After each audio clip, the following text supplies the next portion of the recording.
legends of Liverpool sit back and take stock of their achievements, few will have more to shout about than Kenny Dalglish. He was the king of the Kop.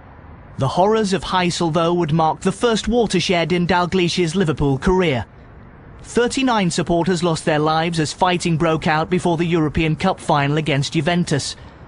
It was to bring a tragic end to Liverpool's domination of Europe, a sad end to the managerial reign of the genial Joe Fagan, but the start of a new era at Anfield.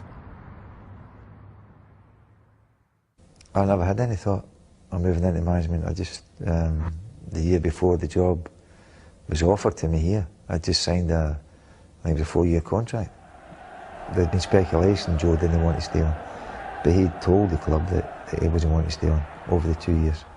So obviously they were looking for someone, and for whatever reason they came and asked myself, and it was, as I said, it was a great honour to be asked.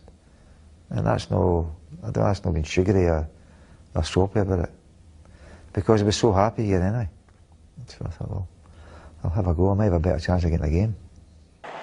12 months later, Liverpool reached their 4th European Cup final. That could arguably be as good an achievement as any of them, because we were playing Roma on the wrong ground.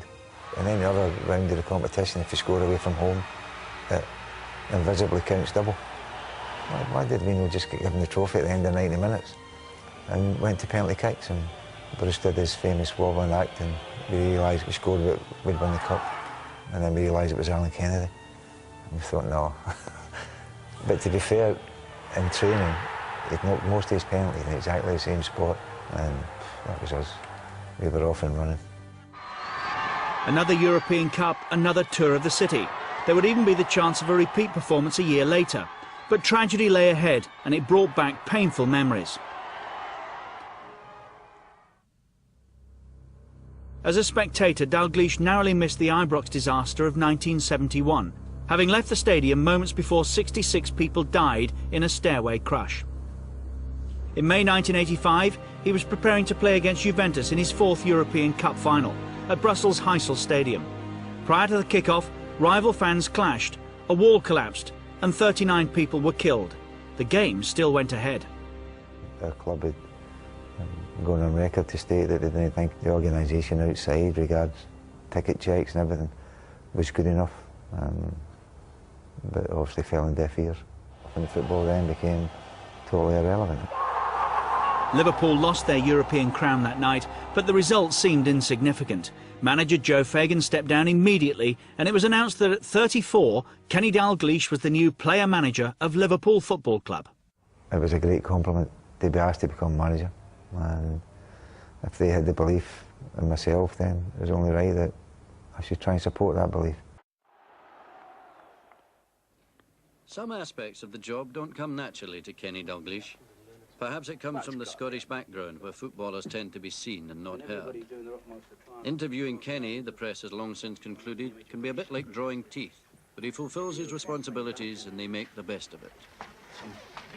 What Kenny has got to come to terms with is that criticism, he didn't have much criticism as a player, but as a manager you get criticism, and you get it from various quarters, and it's something that nobody likes, and it's very difficult to accept it, but it's something that as a young manager he has got to understand, come to terms with. I think his attitude and come out was tremendous, really. Laurel's playing out of position, and he's as good a game as anybody on the pitch. The talk is football, but everyone here knows that the story of the day must be the pre-match incident. Dalglish does his best to talk only of the game, but next day the papers will say different. After the performance, we couldn't have asked for any more from any of the lads. He's a nightmare for the press. I think Kenny, if you don't know him, can be a very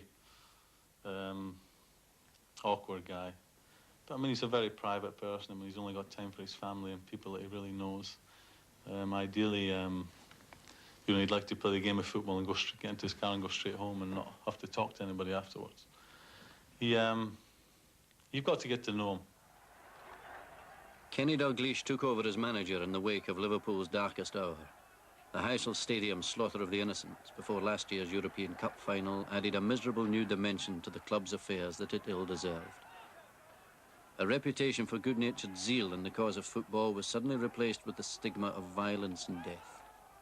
Now Dalglish was to play a major part in the rebuilding of image while deprived of a European stage for his team to perform on.